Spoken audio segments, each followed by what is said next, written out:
Azərbaycan Texnologiya Universiteti İnnovasiya Mərkəzi təqdim edir.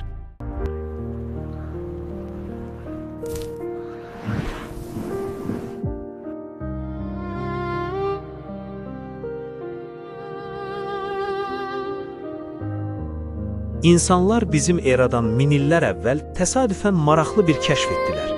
Üzümlər uzun müddət saxlanıldıqda, onların içindəki şəkər təbii olaraq dəyişirdi. Bu dəyişimin səbəbi isə zülal təbiətli bioloji katalizatorlar, fermentlərdir. Fermentlər şəkəri parçalayaraq onu spirt və karbon qazına çevirir. Bu prosesə qıcqırtma deyilir və şərabın yaranmasının əsasını təşkil edir. Qədim dövrlərdə insanlar bu prosesi anlamasalar da, müşahidə edərək onu təkrarlamağı öyrəndilər.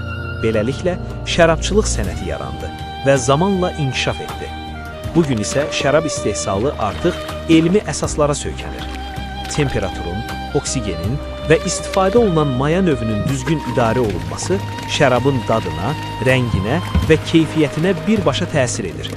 Məsələn, qırmızı və ağ şərab arasındakı fərq yalnız üzüm növü ilə deyil, həm də qıcqırtma prosesinin necə aparılması ilə bağlıdır.